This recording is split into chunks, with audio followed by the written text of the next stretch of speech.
Efficiency 5 for 1. Let's go. That's a nice trade. You know, I was thinking, what do you think is the most important enchant in Minecraft? Mending. See, I'm not sure I agree with that. If mending was the only enchant in Minecraft, think about how poor everything else would be. What do you mean, how poor? Like, you wouldn't have any efficiency, you wouldn't have any sharpness. Yeah. I mean, mending goes on everything, but is it the most important enchantment? Hello and welcome back to Minecraft with TheFlash. I'm here on the MineFam server, where Minecraft is family. Look at this empty hallway. There used to be a huge beacon right here. And you know, I was thinking about that conversation I had with Andy Pants.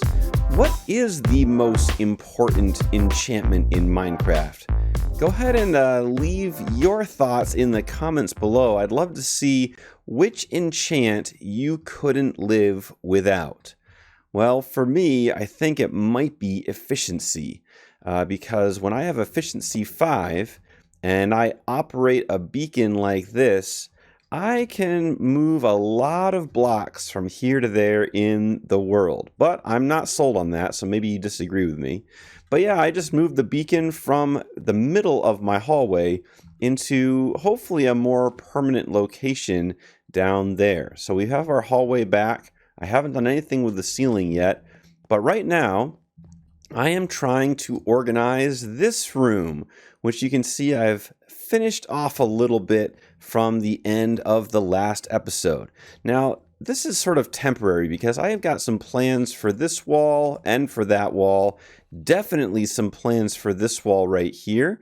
This will not be just a decorated wall for very long, but right here I have started organizing my Minecraft life, and I just have to take a bunch of blocks here and find the correct chest, which I'm still getting used to.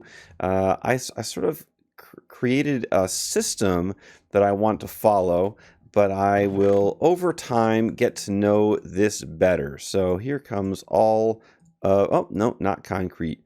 All of the terracotta goes in there. So that's what I've been up to. But I am not going to do this on camera right now because that takes a while and it takes a lot of concentration. What we need to do is head over to the city center and start work on the abandoned warehouse. We are back here in the modern district and we're going to take a look at this abandoned warehouse that I showed you in the last episode. This thing is going to have slime dripping from the ceiling, and you see all the slime blocks in the floor, but the slime that drips down from the ceiling is going to get caught by these cauldrons right here. And then underneath the cauldrons, we'll have to funnel them back up a water elevator. Let me see if I can find which side of the... There it is. So this water elevator right here will come up from the basement and it will send slime balls this way. And the challenge that we have is to get some of them to go down to that cauldron and some of them to go this way down into that cauldron. So that's what we are going to be working on right now. And I have a couple of ideas for how to send them both ways. This is one of them right here. And pretty simple. The idea is when the piston is up, like it is right now, then any item, let me see if I can demonstrate with a stick here. An item will go past and through this way and down there. And if the piston extends, then the iron trapdoor will go down, sending it this way somehow. But it's not perfect, as you can see, and we talked through it, and we would rather not have the piston noise going up and down randomly. So we're going to head to a test world and see if we can find an alternative. So our plans have changed slightly, and I think for the better. You saw how large a contraption was up here earlier as we were sketching out some ideas. Virulent and I talked, and instead of having all the slime balls come up one elevator and then split them into two different directions up here, which was why the contraption was so big, we've decided to have two elevators. So we have a chimney over on this side that we're going to expand into an elevator. The water is going to come out from this block where the sea lantern is, and we're going to have separate loops. So the slime balls will come up this one and down that hole to that cauldron. This side, it'll come up this chimney and will go down into the cauldron that you can't quite see down there. So we built up a little, well, it kind of looks like a little maintenance hut on the top of the roof here. But inside you can see what it's doing. So the water's going to come from where that dirt block is. It'll run right into this iron bar. It will align itself in the center of this block when it drops down, and then it'll get pushed into that iron bar and align into the center of that block so that it falls right into the cauldron. So we are going to get started on another hut on this side. So we're going to kind of build this backwards. We want the slime balls to get shoved into the side of this iron bar, which means we need to flatten out that iron bar like this. So all the slime balls go up against there and fall straight down. So this is going to be kind of like an external little box outside of the hut. And then this will be part of the hut itself. Now the water needs to be flowing when it drops down on this block. So I'm going to use a waterlogged stair right there so the water will flow towards that bar like that. So we need to cover up this stair with a couple of things, and then I think we'll use the door here. Nope, wrong block. We'll use the door here, and that should pretty much do it. Now, if I waterlog that stair, it should flow right into the iron bar. Now, this iron bar will align into the center going this way, but we need another iron bar to align into the center going that way. So that iron bar is going to go right here. So let's align the sides of that one. And there we have it. Last but not least, a little bit of a half slab roof, kind of randomized between oak and spruce, like so. And we have ourselves a little bit of a maintenance hut. And I think we did that on the side over here. Yep, looks about right. Now, the rest of this project involves some redstone in the basement, so I'm going to start working on that. But in the meantime, Andy Pants decided to give Virulent and myself a tour of his villager iron towers right over there. All right, we're here with Andy Pants and Virulent, and Andy's got some big things to show off. What are these towers all about, my friend? They're all about the villagers. So if you want to come right in, we'll get started with the tour. If I can, nope, missed it too soon.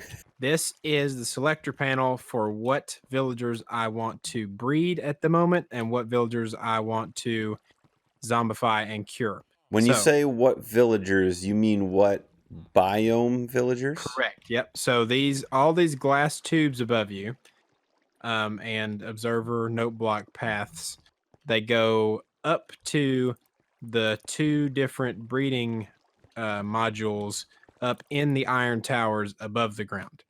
So when you hit this button on the right here, it takes you. So I should hit all the buttons? Please don't, actually.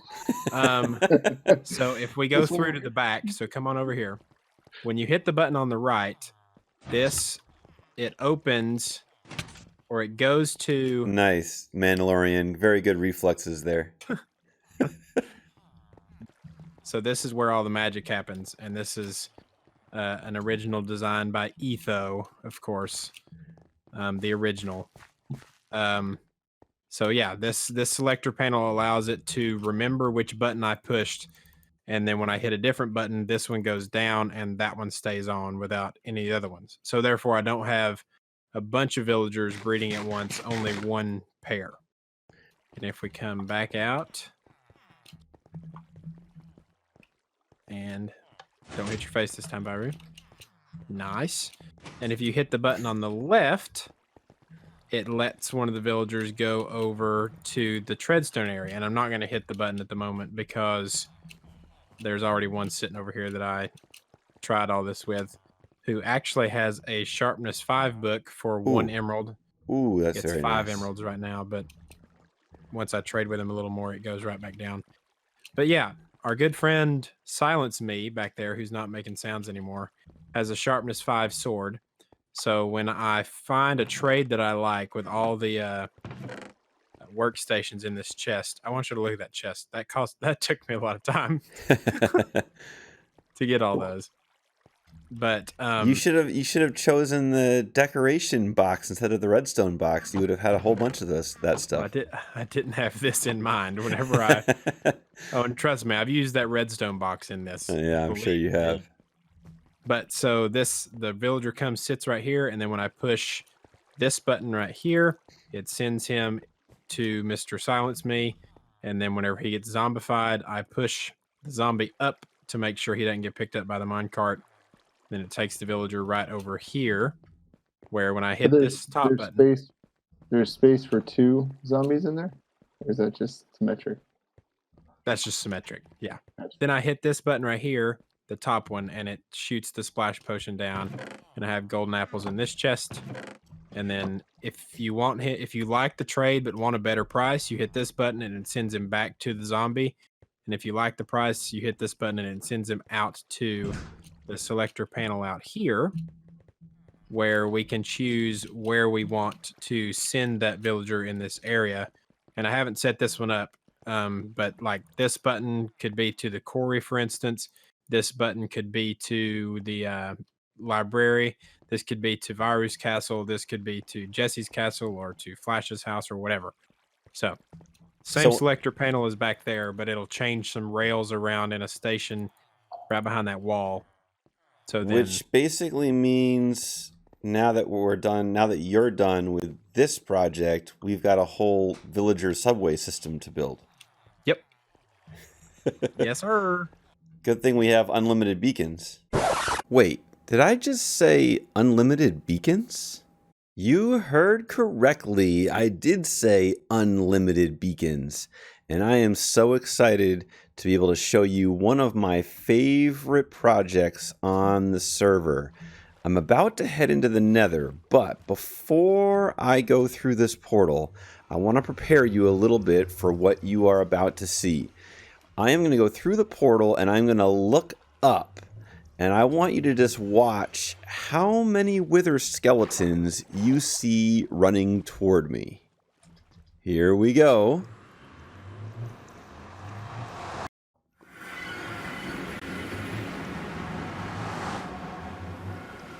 Look at that.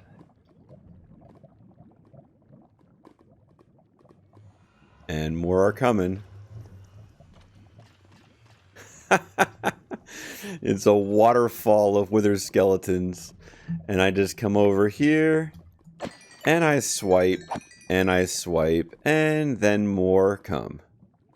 This is our wither skeleton farm, and it is so much fun to watch. Oh, you saw the skull. It is so much fun to look up and watch these guys just run towards the drop chute.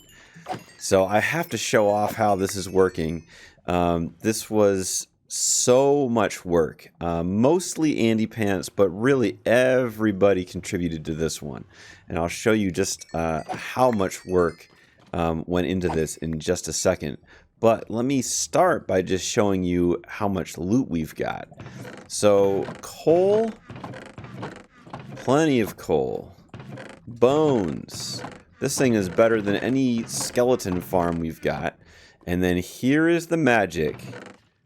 Stacks upon stacks of wither skeleton skulls. Unlimited beacons is correct. So let me give you a little bit of a tour here. Pretty good XP farm too. So if I fly up here, the special thing about this farm is that we found a nether fortress with 4 crossroads, 3 of them on one level. So down here, this L shape is 3 crossroads next to each other. And then one was stacked on top of it right over there. And we took a bunch of wither roses from the farm that I showed off a couple episodes ago. And when anything spawns on these wither roses, they end up dying except for the wither skeletons, which chase these iron golems. So the wither skeletons spawn, they see an iron golem, they chase them, and then they come down, one more level, here into the glass areas that you saw from below. And then there's a couple of more iron golems that they see, and they chase them, and eventually they get chased, or they see the final iron golem right there, and they fall all the way down. Now, the reason why the rates are so good is for 2 things. First of all, the wither roses kill off all the other mobs, so that leaves more space in the mob cap for more things to spawn.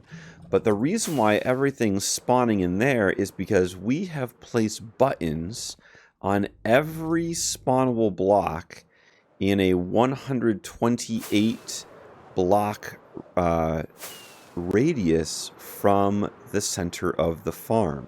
So you can see buttons are everywhere. They're on the ground, some half slabs, more buttons.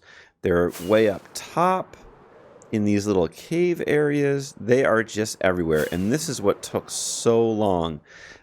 We just kept placing more and more and more and more buttons until finally we pretty much got everything set up so that the only thing that spawns, or at least we think we got almost everything, the only thing that spawns when we're down here are up in the 4 crossroads that we have prepared for this farm.